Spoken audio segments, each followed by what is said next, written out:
Well, hello, family. This podcast is just a small dessert. Now that we're taking a break. Now, you all know for a year, I have been freestyling, doing this stuff, trying to bring resurrection to our minds. So I dedicated this little dessert for your minds to Atum himself, the supreme creator of the universe. Now, what is Atum? In Kemet, our ancestors called the supreme creator Atum, the supreme being. And Atum is triple darkness. One thing we have to understand is the ninth darkness that we see here is not darkness, because we still have light. When you go deep into the universe, it is triple darkness, and the light that we see dwells in darkness. Let there be light. If man was to be exposed to the darkness we're speaking of, he will be terrified. I mean, his lower mind will be terrified. That's why we have meditation. Because when one meditates, one transcends the five senses and the seven energy points, which are the seven angels or the seven stars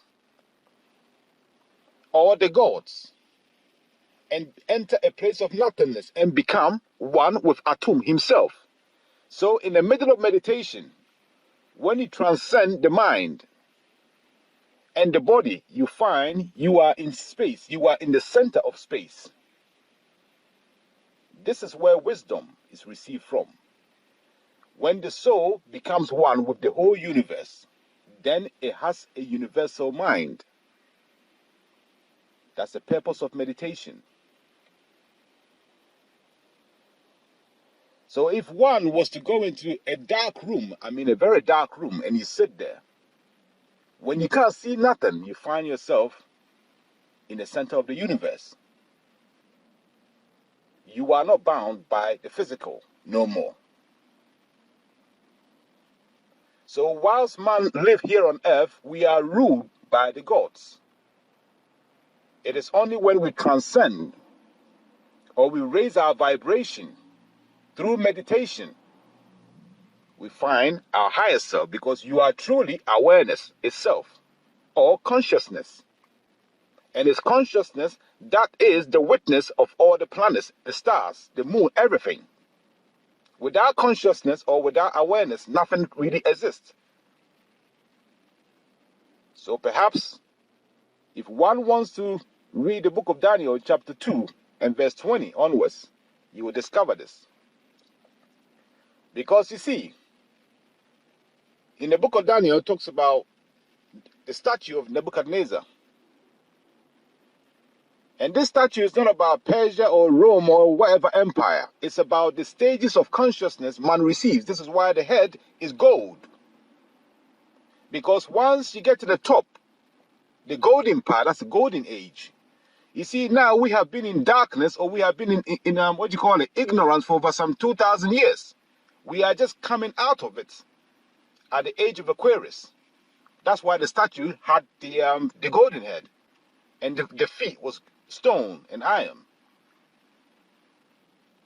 You see, if man was to live for some 25,000 years, man would discover the stars, the planetary system, the celestial bodies move positions and come back. And every time they move, we receive a new consciousness. Thus, we may not completely destroy ourselves here on earth. As man becomes so wicked, we go into a stage of enlightenment. Then we come out of darkness. This is why empires fall and new empires are formed. Because the celestial bodies are always moving. Now let me introduce you to something. You see, in Kemet, they had a god called Anubis. Anubis is Anubis. And Anubis will normally have a dog head. And often you find the dog head is blue. Because there's a planet or another star called Sirius.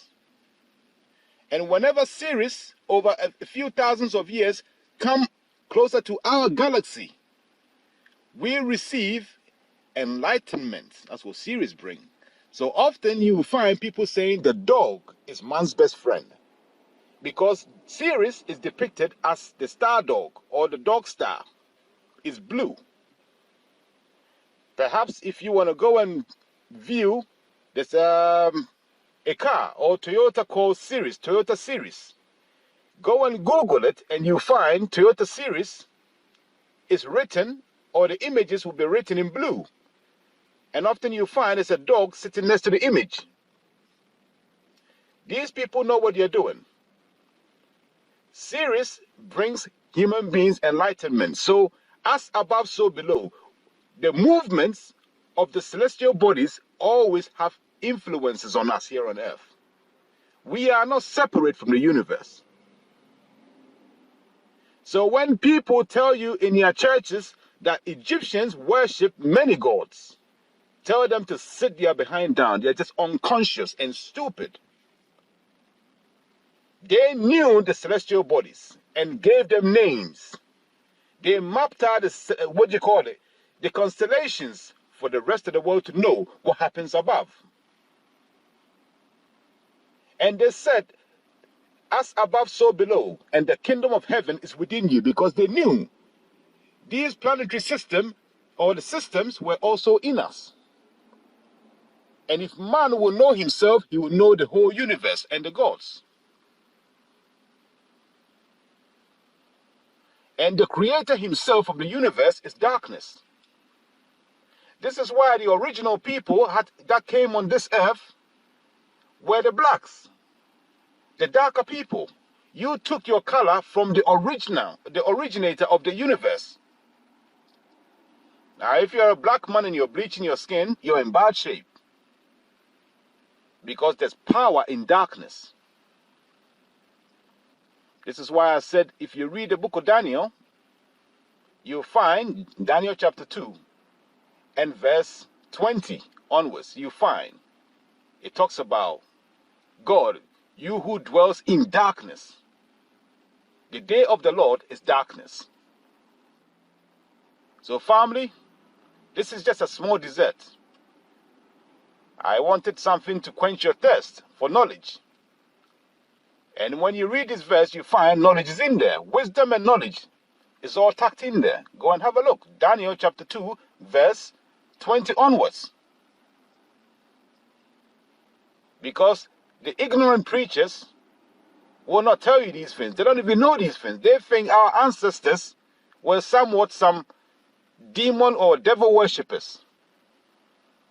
There had never been a people on the planet as wise as these people. The Greeks traveled many years to sit at the feet of these gods, to be taught the wisdom of the universe.